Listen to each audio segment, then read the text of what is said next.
Warning. On this podcast, we take the cases seriously, but not ourselves. Although, we may attempt to lighten the mood at times. Our episodes contain graphic descriptions that some listeners may find disturbing. Listener discretion is advised.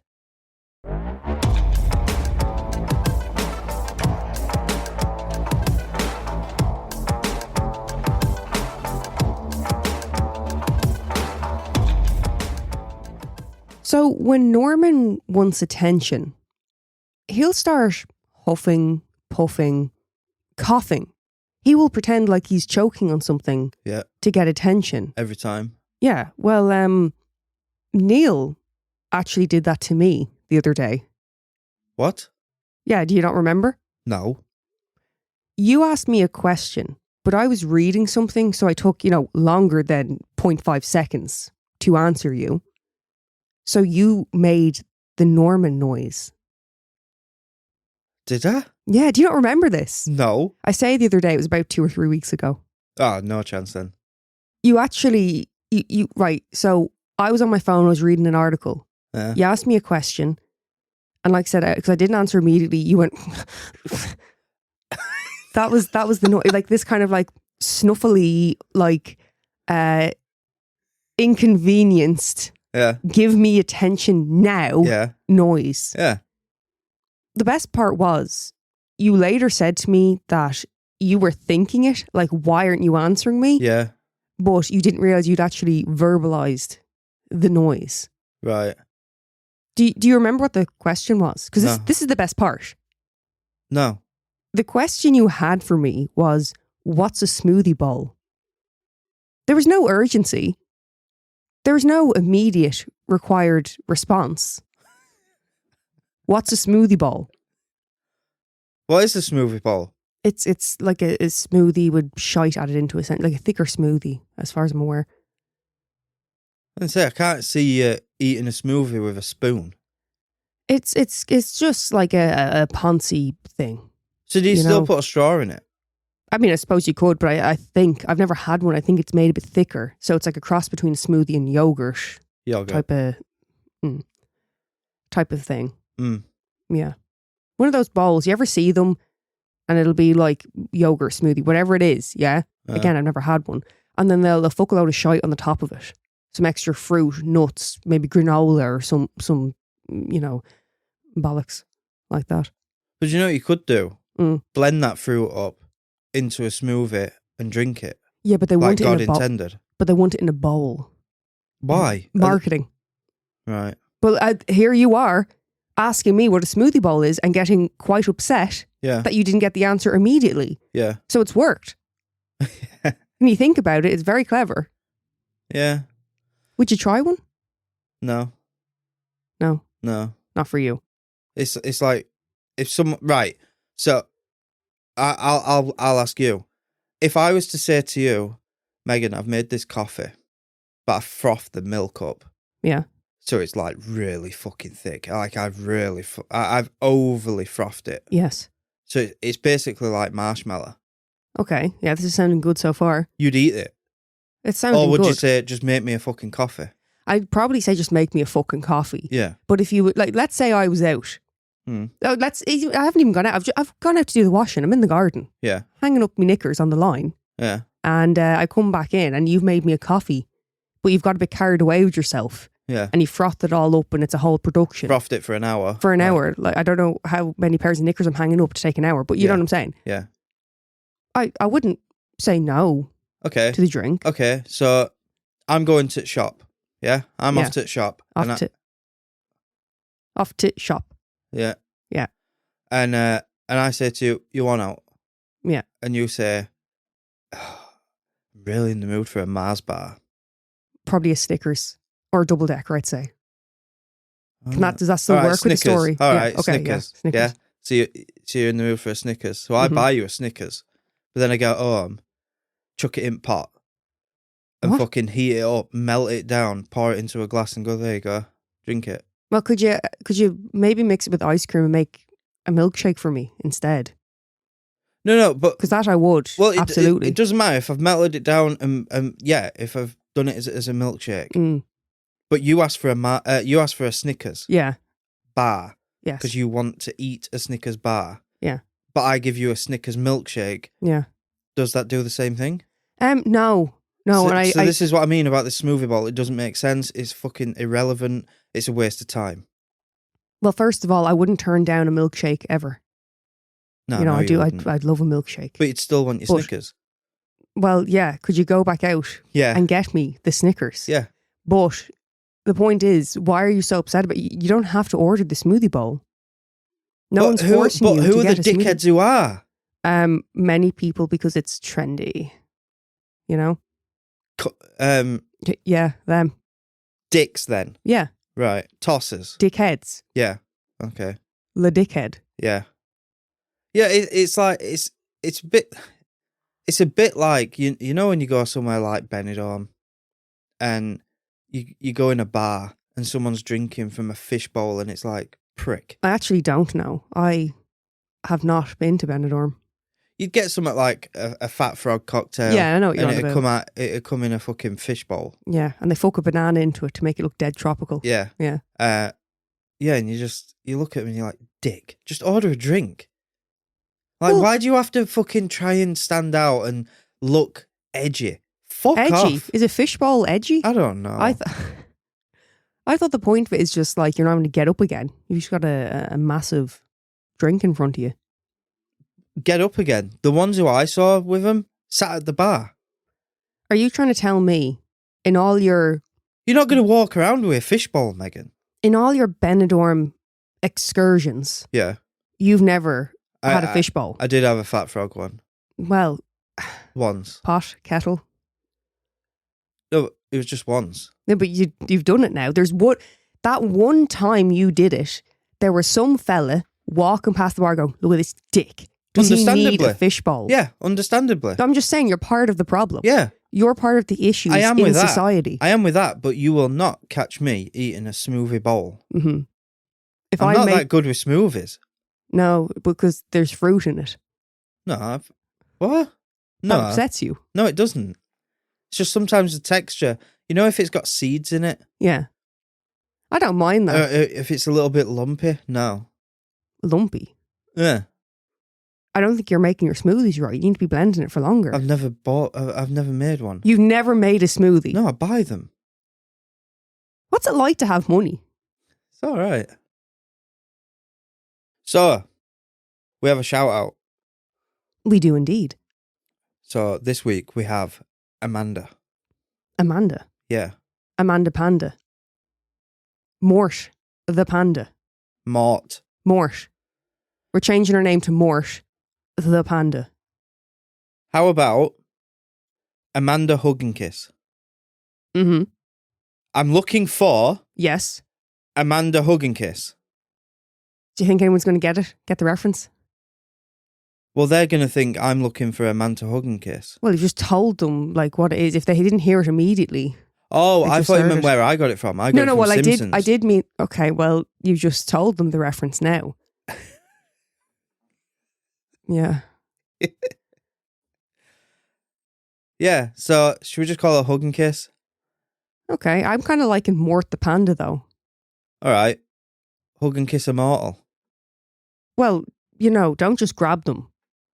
Consent is very important, All right, Neil. you like Mort. Yeah. Mort to Hug and Kiss. Mortar. Mort a hug and kiss. What? Mortar. Hug and Kiss. Mortadello. Mortadello Hug and Kiss. Why Thank does you, that go? Mortadello. No, just changing it to Mortadello now. They're my favourite shout outs when they go completely off the fucking point and you'd never guess what their actual name is. Now, we do actually have another shout out to do today, Neil. Okay. We got a Buy Me a Coffee Oh, from Change Happened podcast. what if I want tea? Well, this is the thing. She's thought of that. Oh. But she's done it on Buy Me a Coffee, so we have to have coffee. This is the thing. They've actually trapped us. They've pigeonholed us. Right. So they said, absolutely love what you two are doing. Since it sounds like you drink more tea than coffee, have a couple on me. Or put some Petro in your buggy. What's a Petra? Petrol. Petrol? Yeah. Who calls it Petra? I don't know if they just missed off the letter or if they're Australian. That sounds very Australian to me, doesn't it? Petro. Australian. Australia. Yeah. Australians, let me know if that's something you say. Also, I feel like it's almost a slur what she's saying. Sounds like you drink more tea than coffee. I feel like she's trying to make a slur happen here about the Irish and English. Yeah. I see what you're doing. Yeah. She also said, oh, and Neil, her voice may light up when she says your name, but yours does the same when you say hers. I love love. Where do people get this from? Whose name? That when we say each other's names, we light up. We've had multiple people say this to us, that they can hear that we care about each other. I don't know where you're getting this from, lads. We despise each other. Yeah, they're wrong there. It's not accurate, is it? Megan. Does that sound like I'm lighting up? Neil. Megan. Fucking hell, Megan. For fuck's sake, Neil. Megan. Neil. Meg. Oh, you don't like it when I shorten it, do you? Nee. Well, that's not a fucking thing. It can be if you want. But thank you for the buy me a coffee or tea. We really do appreciate it. Do you know what? I'm going to get a fucking... Slurs aside, of course. I'm going to get a beer. You're going to get a beer? I'm really going to throw a spanner in They didn't offer that, though. What? You're going off script here. But that's feeding more into the slur. You know, the Irish are known for being fucking drinkers. And, you know, as we like to say, a little bit of a problem with the drink. Right. And the British are known for being binge drinkers. Okay, well, can she email to give us permission, right? I will go to a coffee shop and buy a coffee. I'm not paying for tea. I don't do that. No. No. Because the best tea is at home. Yes. No, that's a very good point.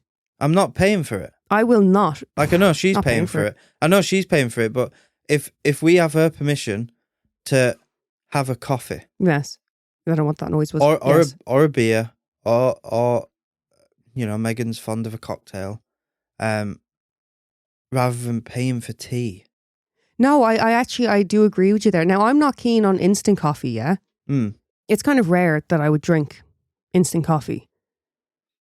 I'm quicker to spend on a nice coffee. I do it. But never a cup of tea. Yeah. Never tea. Like you said, it's one of those things, it has to be at home, doesn't it? Yeah, I'm not paying for tea. Even if I'm at work and I make myself a cup of tea, I fucking hate it and I'm forcing myself to drink it. It's not the same. And just for our listeners, like, I know Americans are just oblivious when it comes to fucking tea.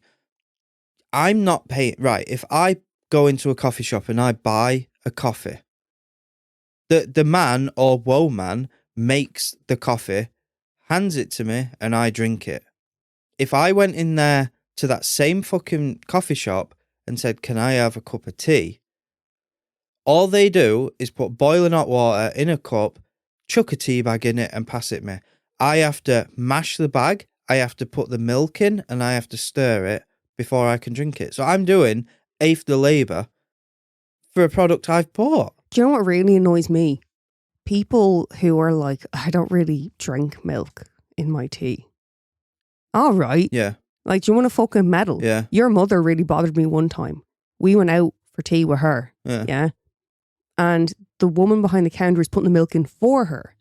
And your mother was like, drop, a tiny bit. Yeah. And the woman waved the milk carton over the tea. And she's like, stop. Yeah. No, and I was she'll like, always say... just tone it down. She'll always say a pipette.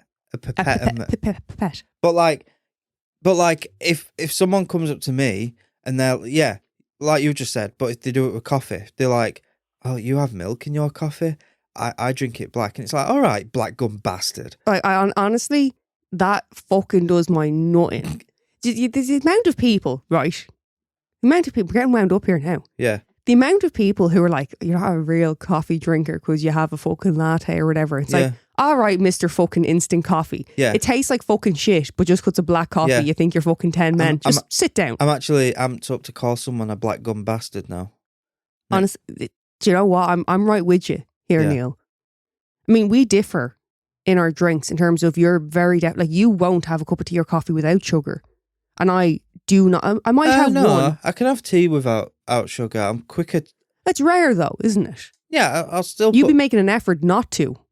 Yeah. You know what I mean? Yeah. I'll sometimes have a sugar in me coffee. Yeah.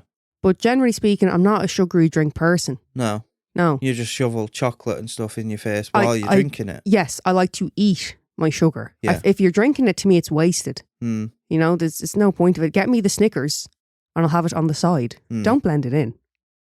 Anyway, we kind of attacked you a bit for offering a cup of tea. But like we said, we do appreciate you. Thank you. Yeah, thank you. So, what have you got for us today? Well, today, Neil, we are going to be talking about the murder of Fan Man-yee, also known as the Hello Kitty murder. Irish, is he? Believe it or not, yes. What? No. Oh. In May of 1999 in Hong Kong, a 13-year-old girl is plagued by nightmares. Nightmares which displayed vivid images of a headless woman. But the girl, who was on the verge of a breakdown because of these visions, was not just experiencing figments of her imagination or the results of having watched one too many horror films. She was replaying the horrific scenes which she had witnessed just months previous.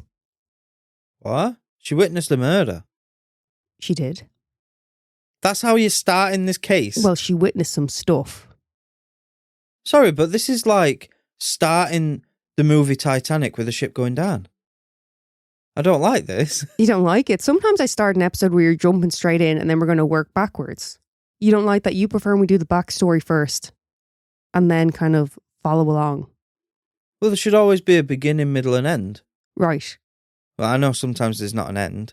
Yeah. So you've already zoned out of this. You're logged off already. No. I've ruined this case for you. Right. So some birds woke up from a nightmare. 13-year-old girl. Yeah.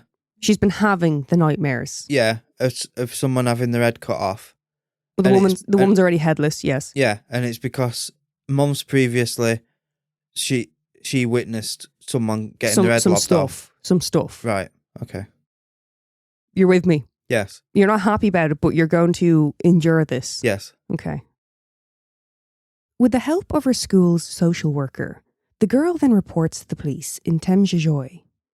When she spoke of this woman, the police were initially confused, but they soon realised that these nightmares were the result of the trauma and the guilt that she felt over a real-life experience. Oh, she cut the head off? She tells them that she was involved in the murder of a woman, and this woman was named Fan Man-yee. The 13-year-old girl cut the head off? She was involved in the murder. So she cut the head off? I'm not saying she cut the head off. So who cut the head off? Someone did. Well, see, this is your fucking problem. This is you all over. You're like, you're jumping straight into the story, not loving this. And then as soon as I'm like, you're going to have to wait and see, you're like, oh, this is ridiculous. Tell me now.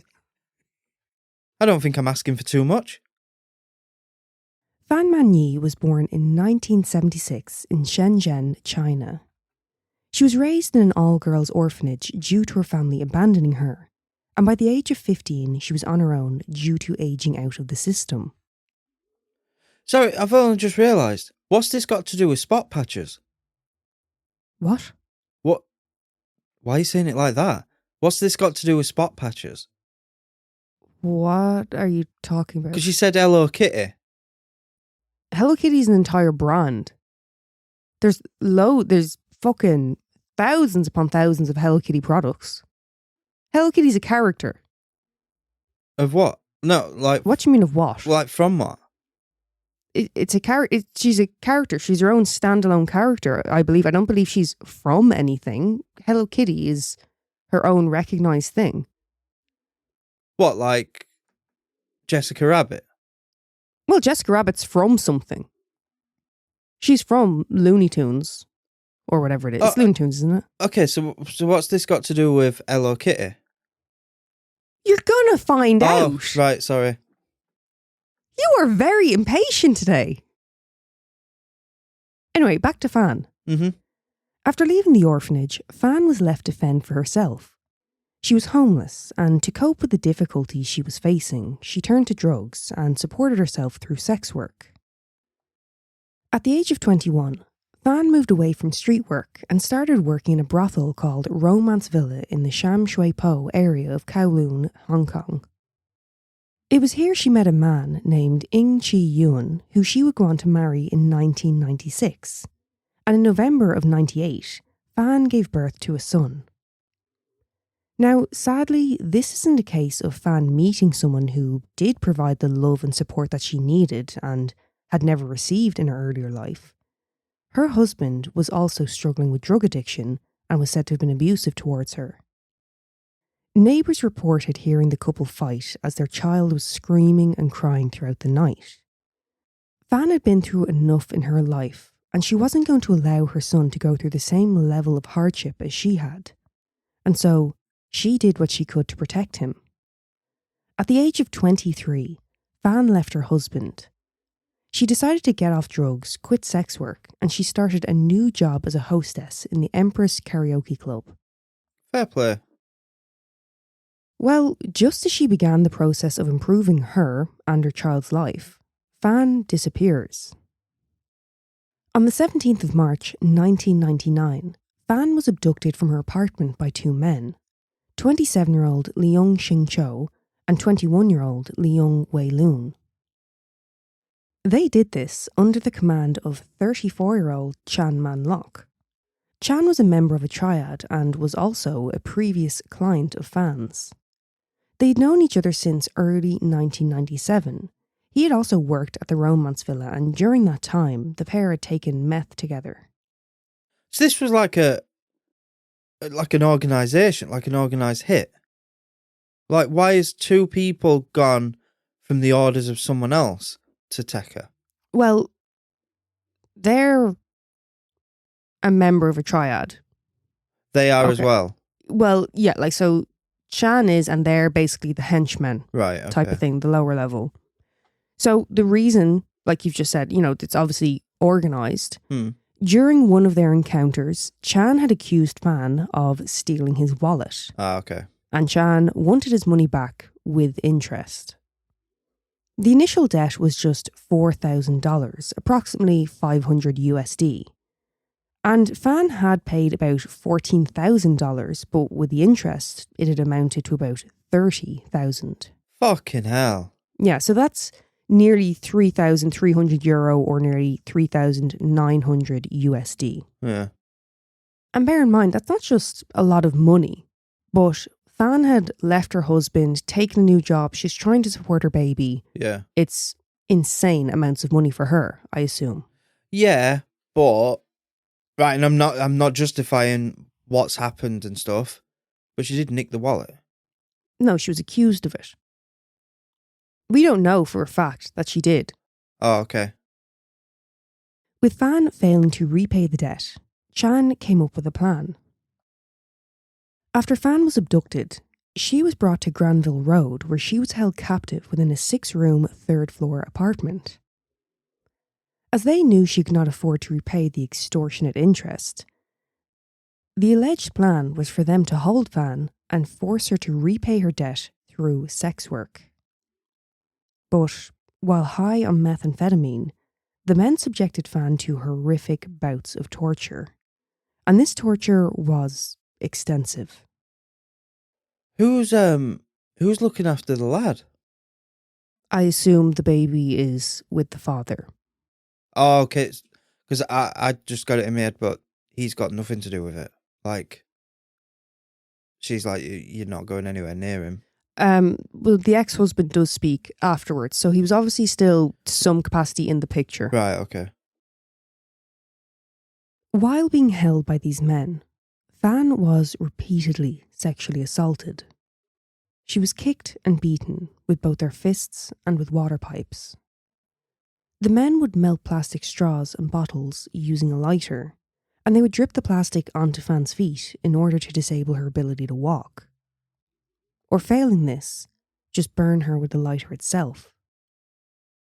Once her skin had become broken and blistered, they would pour chili oil into her wounds. When they didn't feel like just pouring the chili oil directly onto her skin, they would use a stick to rub the sauce into her wounds with the rough, jagged edges, causing further damage and irritation. Fucking hell. She was subjected to chili oil and cooking oil being poured down her throat. But this seems insignificant compared to when they would urinate into her mouth or when she was forced to eat human excrement. Fucking hell.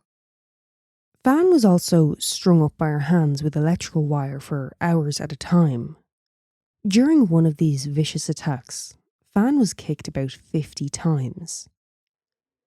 And while these assaults were taking place, Fan was instructed by the men to laugh or smile as they counted the number of blows and asked where they should strike her next.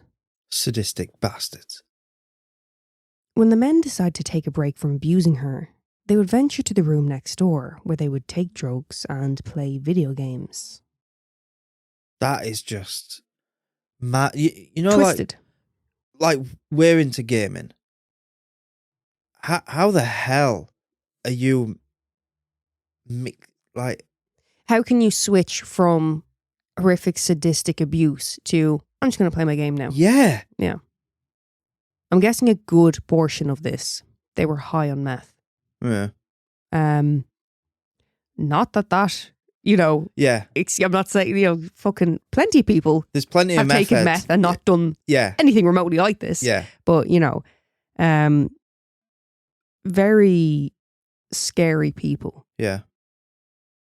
I always find it really concerning when you can have a group of people who can, you know, they're all okay with this level.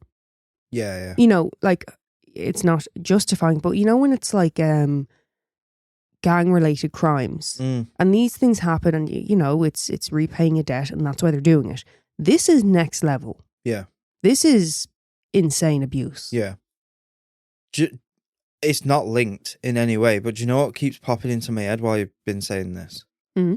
Gemma in fucking Sons of Anarchy. Like, that is probably the horriblest scene I've ever seen. Mm. And that is, you know, a group of men. They've kidnapped her. They have her tied up by her wrists. Yeah. Yeah, that's what I've got in my head. Well done, Neil. Just add even more horrific imagery into our minds. Yeah. You know, this wasn't enough. Yeah. Now, how the 13-year-old girl comes into this story, she had actually been in a relationship, or more realistically, groomed and possibly forced into sex work by one of these men. And she did admit to, at times, participating in the assaults that Fan was subjected to. But I believe it was, you know, more of a case of her being encouraged to by these men. Yeah. And that's not to negate it, but she's a 13-year-old girl who, like I said, more realistically, was being groomed. And they could have also been like, kick her or we kick you. Well, exactly. There's a high chance it's, you know. And also, at least she did go to the police. Yeah. In the end. After being held in this apartment for a month and forced to live the most bleak, unrelenting existence, on either the 14th or 15th of April, Fan succumbed to her injuries while laid on the floor of the bathroom. A month? A month. She went a month? A month she was living through this. Fucking hell. The level of abuse I've mentioned is devastating. She was obviously physically injured, but how far they went to torment and humiliate her is sickening. It's truly awful to cause such prolonged suffering like this. But their vile behaviour was far from over. When the men discovered that Fan had died, they placed her body into a refrigerator until they decided what to do with her. Once they had decided on a method of disposal, the men then moved her body to the bathtub where they would drain her blood before dismembering her using a saw and stripping the remains of flesh. Knowing that the smell of decomposition would soon pose a problem for the trio, they took the mutilated remains and boiled them before disposing of them along with the household waste. Her head was boiled down to the skull and then for some reason placed inside of a Hello Kitty mermaid doll. Oh. Okay, so that's where the There- Hello Kitty. You found out how the 13-year-old girl comes into it and the Hello Kitty element. Are you Yeah. happy now? You feel a bit better? Well, now I feel like I'm caught up. Yeah. Yeah. And now you know that there was the 3 men who were also the perpetrators, because that was another one of your questions. Who did it? Who? Yeah. So it was a what? A Hello Kitty what? Like a larger toy, Mm. and it was like a Hello Kitty, but like a mermaid themed one. Why? What do you mean, why? Why'd they put it in there? I don't know why. To keep? Or were they getting rid of that doll? I would assume they were getting rid of it. Oh, okay. But also, again, like I said, that these lads are high on meth. Yeah. I mean, why are they doing anything? They probably found it amusing. Possibly. On the 26th of May, after the 13-year-old girl had guided police to the 3rd floor apartment on Granville Road, the search begins. Granville Road? Granville Road. In Hong Kong? Mm-hmm. All these names you've been struggling to fucking say, and they live on Granville Road. Granville Road. But bear in mind, like, because you're, like, it sounds odd when you think about Hong Kong, but there was a lot of British influence in Hong Kong. Yeah, but... At one point. Yeah, we don't talk about that. No, yeah, it just sounds odd. Granville Road. Yeah. It sounds a bit out of place. Yeah. Do you know why? Because it is. Yeah. Mm. Can you raise your eyebrows anymore when you look at me? What the Well, fuck has it got to do with me? Well, it'll teach you to be asking questions like that, do you know what I mean? Yeah. Questioning everything I say. Yeah.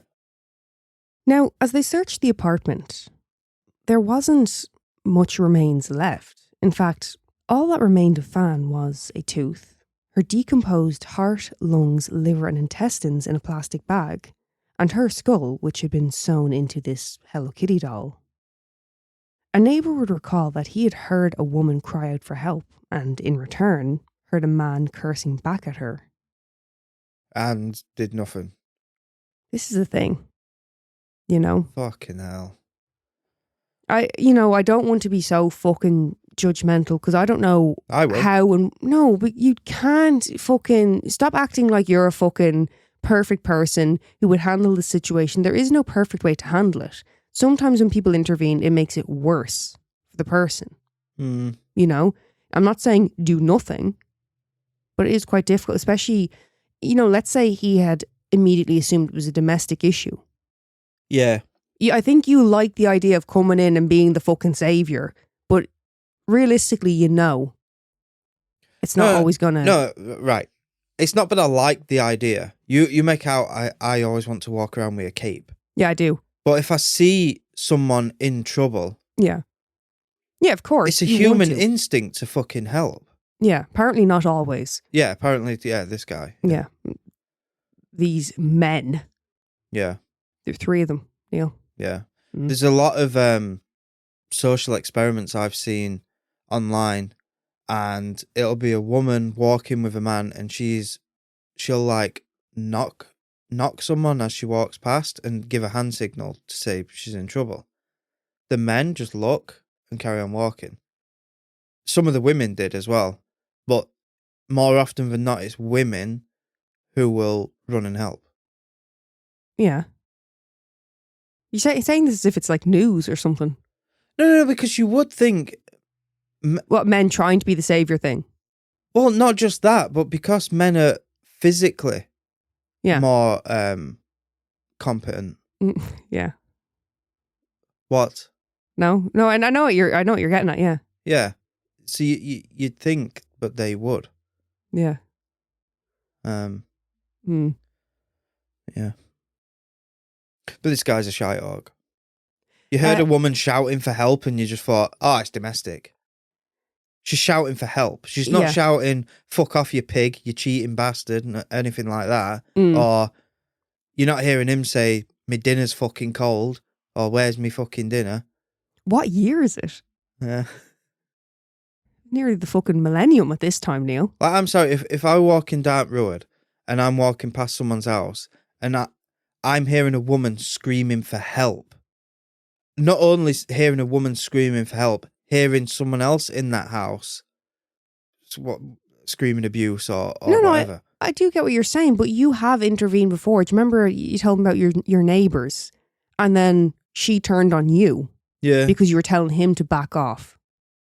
Yeah. Do you know what I mean? I'm just saying sometimes it can get turned on the person trying to help, or the abuser takes it out Yeah. on that person. You know what I mean? Mm. Yeah, but like, say if I did hear that in an house, so I ran up, knocked on the door, no one came to the door, so I fucking kicked the door in, and say the woman turned on me, I'll go, well, fuck you then. Would you? Yeah. Mm. I don't think you would in this instance. Oh no, I wouldn't with this. I think you just go straight to the police and be like, look it, Yeah. there's some shit going on. Yeah. Meth everywhere. Jan was detained in the early hours of the 28th of May. The apartment which he shared with his partner and newborn was raided by SWAT. Fucking hell. You imagine being the partner. Horrific. And also, I always have in my mind, you know, when you hear this, it's like the kind of I say double life. I don't know how much she was aware of the fact that, you know, he had gang affiliation. Yeah. I assume she was aware of that. Yeah. But are you not wondering, like, where's he always fucking off to? He's got a separate apartment here, and he's spending time with the lads. Yeah. One of the lads. One of the lads he was. Yeah. Very fitting.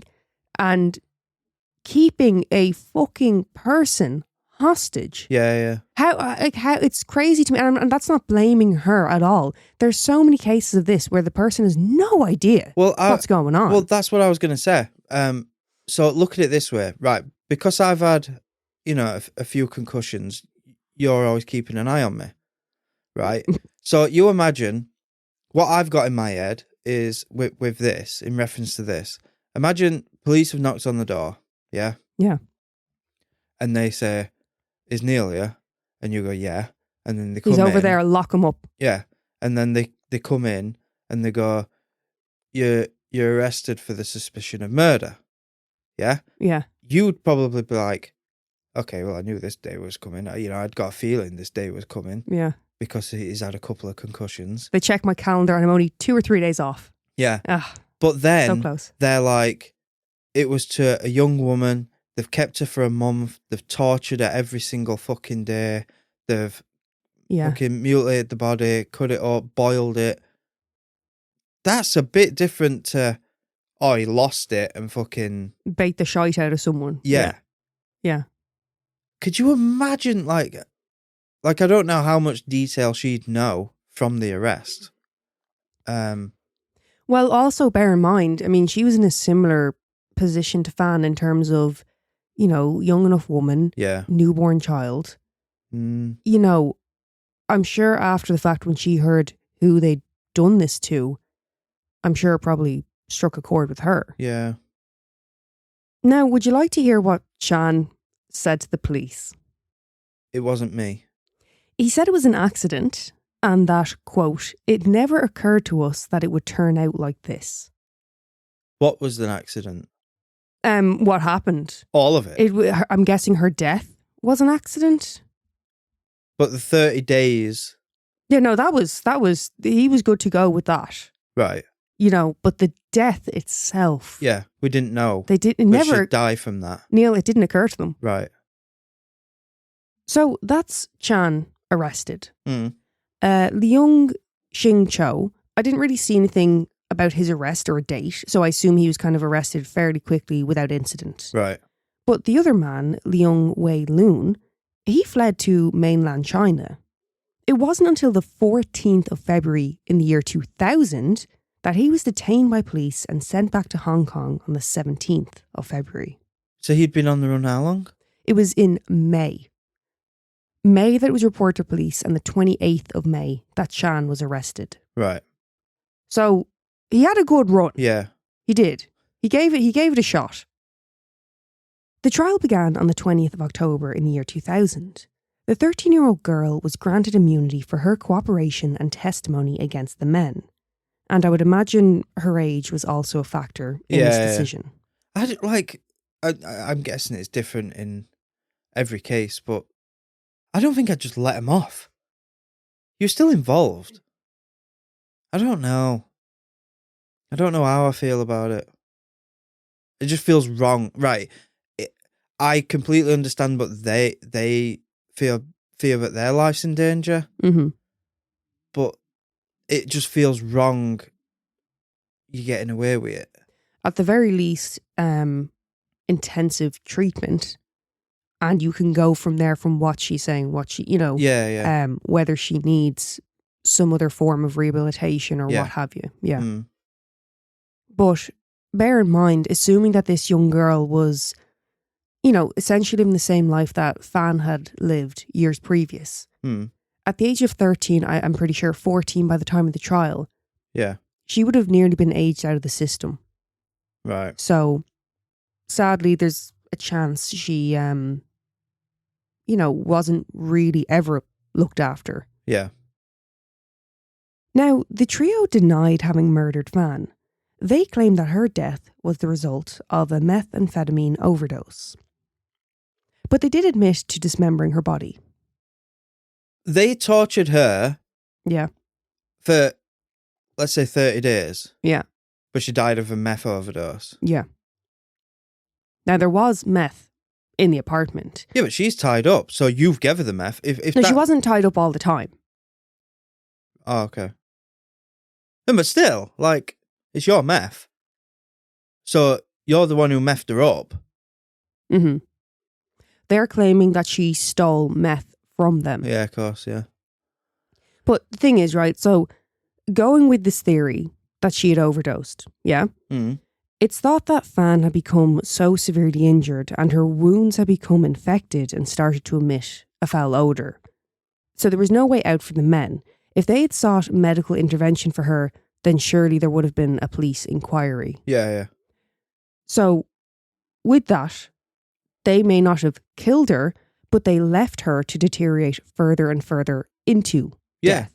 You basically, you essentially left her to rot. Yeah, and that's, I don't want to say best case scenario, but for their argument, that's the most I can give them. Yeah. Which, for a group of people which describe what they did to her as, quote, fun, sounds like bullshit. And this is essentially just for a couple of bucks. Pretty much, yeah. As well as, the gang affiliation, you're trying to tell me that they didn't know some shady doctor of sorts who could have come to the apartment to treat her if their ultimate plan was to release her once the debt was paid. Yeah. And don't forget, if you're using this poor woman, forcing her into sex work to repay the debt, why would you damage her body so severely? Your aim is to sell her body, no? I was thinking, I was thinking that earlier. That's what it was said that she had, it was said that her wounds were infected and, like I said, starting to emit an odour. Yeah. It's such a horrible way to speak about a person, but someone is not going to go to them for that service if they're being not taken care of to that degree. Like, their body is starting to waste away and, Yeah, it's essentially like the way they look at it, she's a product. Yeah. So yeah, that's the thing. They obviously wanted to keep her in fear. That's again, I'm sorry, I'm wording it so bad to say it's understandable, but logically, from their standpoint, we can, intellectually, we know what they were doing, why they were doing it. But why so severe to actually alter her physical appearance and allow infection to set in? Yeah. That makes no sense to me. Like, I'm actually surprised. Right. I know that a lot of men are bastards. But I'm actually surprised there wasn't one, I want to say punter. Who reported her, Yeah, showed up and went, what the fuck? Yeah.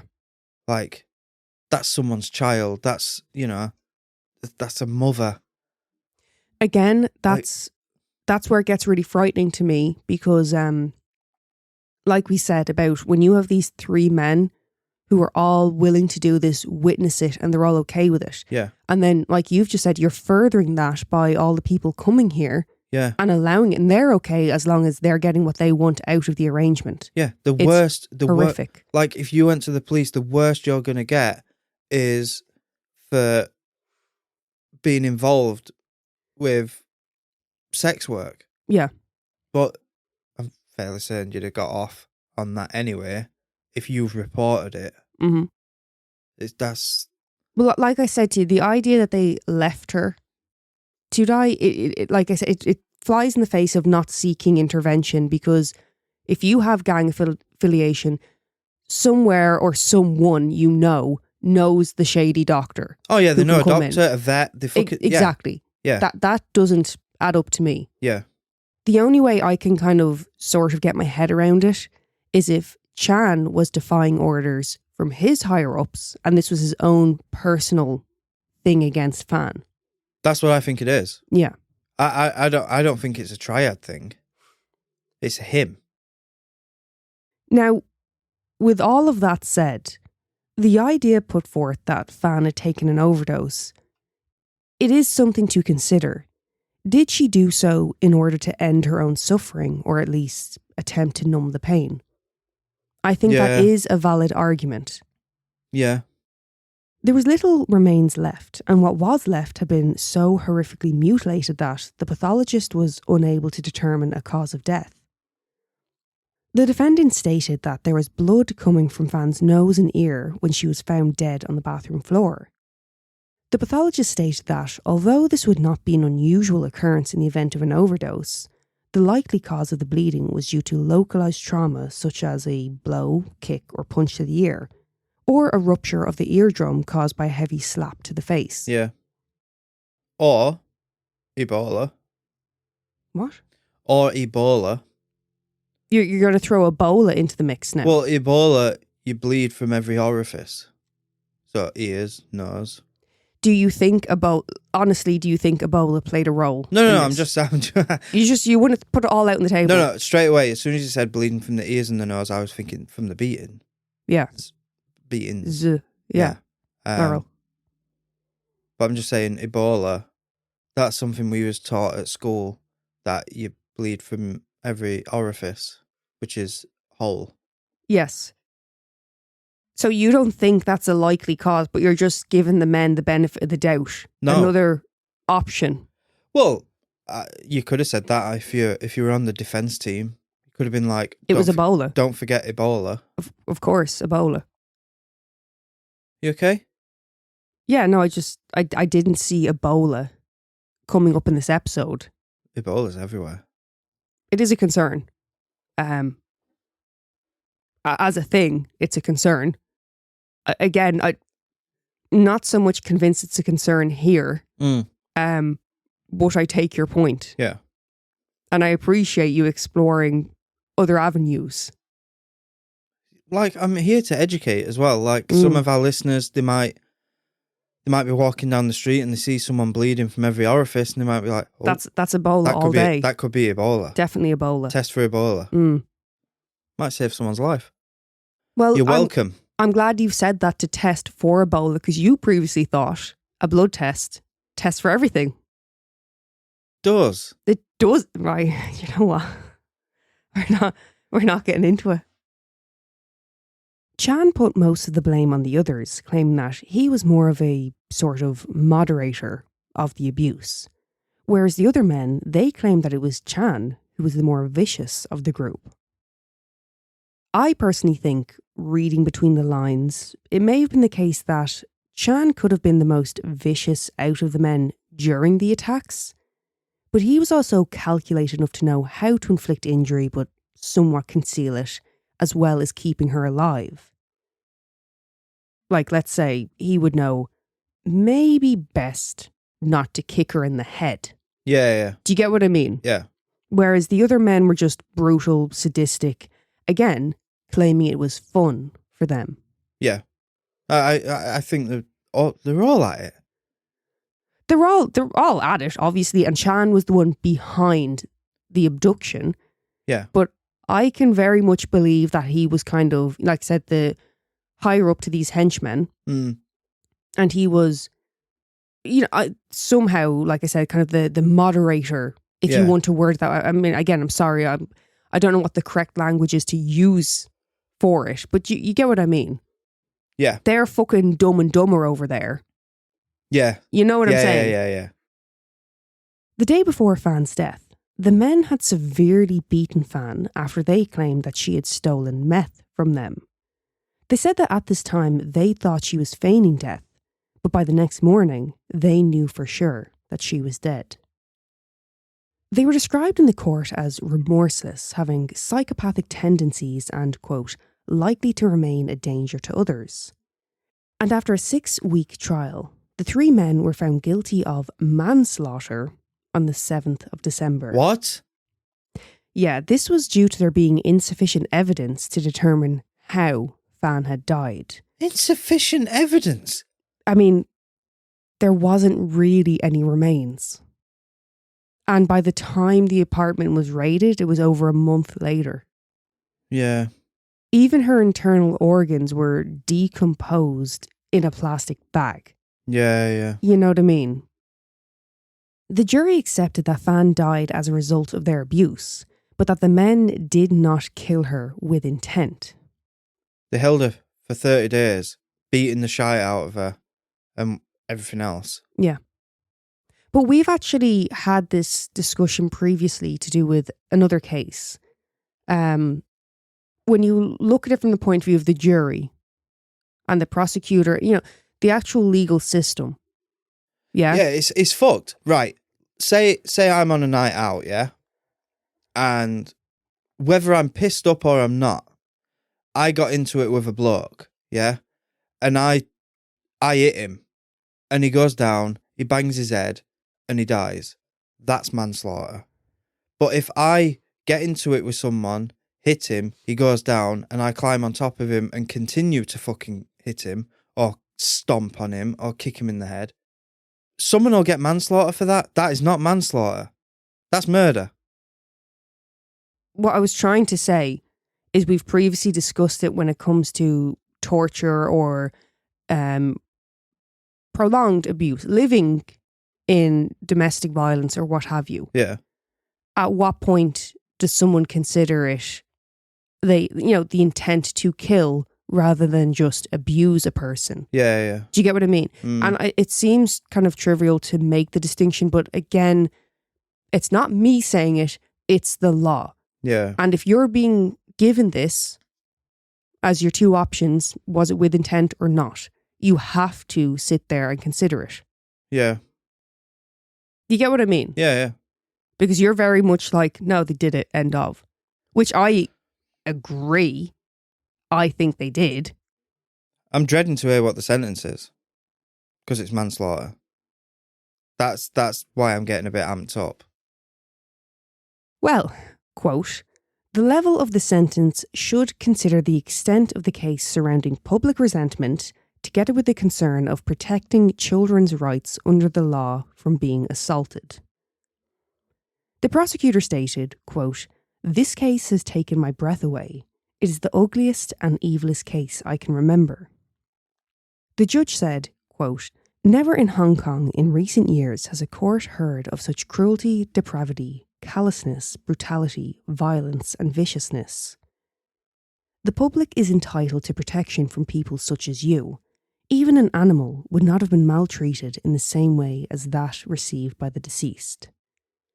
Following the completion of psychological evaluations, all 3 men were sentenced to life in prison with the possibility of parole after 20 years. Okay, it's better than I thought it was going to be. Yes, but that also means these men are all now eligible for parole. Had they been found guilty of murder, they would have been given a mandatory life sentence. Yeah. No, but I when I heard manslaughter, I thought, oh, they're going to do like 4 or 5 years. Yeah. I can't see them getting parole. Can you not? Fuck off. In March of 2004, Leung Shing-cho appealed and his sentence was reduced from life to 18 years. And he was released in April of 2014. I did see in another source it said 2011, but, around that time. Yeah. But in August of 2022, Leung Shing-cho found himself back in a bit of bother. For this spot of bother he found himself in, he was sentenced to 12 months. Would you like to know what he did? To get 12 months. I'll tell you now, it's too little, in my opinion, for what he did. I think, in most people's opinion, especially given his history. Well, 12 months, I'd say something like nicked a car and... No. Worse. He beat someone up severely. It's GBH. Assault. No. Leung had sexually assaulted a 10-year-old girl. 12 months. 12 months. The girl was actually his friend's daughter, and he did so under the guise of giving her a massage, which is still fucking weird. Why are you a grown man giving this 10-year-old girl a fucking massage? Yeah. Where's her dad, by the way? Where's he in the situation? Please tell me you didn't leave him there to babysit. Actually, what's the... I was going to say, what's the ruling on that? You know when we go to spa and we'll get a massage? Yeah. What if you've got... Look, let's say, for instance, like this. Let's say you have male massage therapists and a 12-year-old girl goes. Can they go? Usually it's over the age of 16. Okay. But you can also request whether you want male or female. Yeah. No, I didn't know if there was an age thing at a spa. Well, right. So, somewhere I used to work, someone booked in for a massage. And when you book your massage, you're given your therapist's name. Yeah. It was a male therapist. And, you know, she knew. She was given the name. Mm-hmm. She went in, got the massage, and then later put a complaint in. Sorry, she didn't. Her husband did. What? Because his wife was very uncomfortable with the fact that it was a man. It wasn't that he did anything wrong. There was no issue with what he had done. Just, he's a man. He's a man. And it's like, not only were you given the name, you walked in, he would have introduced himself and said, my name is blah, blah, blah. I'll be your therapist. She could have said, I don't feel comfortable with it. Because like I said, it wasn't an issue of during the massage she did something she wasn't okay with. It was, it seemed very much like, because I read the whole thing. Yeah. It was very much like trying to get something out of it. Yeah. You know, treatment. and it was just kind of like that. That's so horrible for him. Yes. As a professional, and you're trying to make out as if he's some like dirty fucking predator. Well, he's a man. Just by his fucking gender. You know, but you know what I mean? I'm like joking. He was just, look, we all like to shit on men. Yeah. But this time I felt so bad for, like, come on, this was so unfair. Yeah. And he actually was pretty upset about it, you know, because that's so damaging to someone's reputation. She named him and all. Or sorry, he named him in this complaint. I think it was the husband who had a problem. I think so. Yeah. Now, in 2012, the apartment building where Fan had been held, tortured, killed, and her body mutilated was demolished, which I think is for the best. In 2016, a hotel was built on the site, and within this hotel, in memory of Fan, they display 3 Buddha portraits. Oh, that's nice. It is. It's not making it as morbid, but it's acknowledging her. Yeah. And it's a much more positive way. Yeah. Of marking it. And especially, you don't necessarily want it at the site of where her murder and everything took place. But that is the murder of Fan Man-yee, also known as the Hello Kitty murder. Neil, any thoughts, comments, opinions? Not really. No, not so much with this one. No. It's pretty it's pretty awful. And I feel like there's not a lot of detail in there. Yeah. And the stuff you are getting is so fucking horrific and heavy. And then it's kind of like, right, you're moving on. And it's kind of, fuck. Yeah. What else is there to say? It's an awful fucking case. And it was very well publicised because Hello Kitty. You're going to call it a case of Hello Kitty murder. It's going to pique people's interest. I think I might have heard of it before. There's that many. I'm sure you will have, yeah. But, well, saying that, I didn't even know who Hello Kitty was. You do know who Hello Kitty is. Well, yeah, I've seen it in the spot patches. The pimple patch things. It'd be like a cat's ear stuck to someone's cheek. Yeah. Pennies. They're pennies there. Yeah, Primark in the UK. Yeah, but it's actually pennies though, is the Primark. thing. Yeah. I'll die on that hill. Primark, is actually Penny's Irish company. Mm. Let it be known. But you go to Penny's in Ireland, buy something, and they put it in a Primark bag. Yeah, because they had to change the name because you guys are so awkward. Mm. And, you know, the headquarters are there now. But it is an Irish company. See, at least initially, it was an Irish company. You say headquarters. I say head office. Headquarters, head office. Same thing, isn't it? I didn't realise that was like a big thing. Is that an issue between us now? If I hear an American saying headquarters, it's like, okay, that's not what they say. Why are you saying it? I don't get that. I feel like head office, I'd say about like, head office. Headquarters, like, that's official. Yeah. That's a big company. You know what I mean? So, oddity. The cleaning fairy. Is this going to be offensive? Do you think it's going to be offensive? I have no idea. I can't work out. In May of 2012, a woman named Susan Warren showed up to a home in Elyria, Ohio to start her cleaning shift. While inside the home, Susan vacuumed the carpet, cleaned up the playroom and emptied the bin. There was just one problem with this. Susan hadn't been hired to clean this home. She didn't even know these people. She just decided to enter this home and give it a quick little tidy up. Fuck off. Also, while she was doing this, the homeowner's 19-year-old daughter was actually asleep upstairs. Yeah. No good. No. Before she left, Susan grabbed a napkin and on this napkin she wrote, quote, "Came here to clean." Along with this message, she left her name, address, and a bill for her services. Mentally ill. Mentally ill. How much do you reckon Susan was charging for her home invasion cleaning service? $300. Oh no, $75.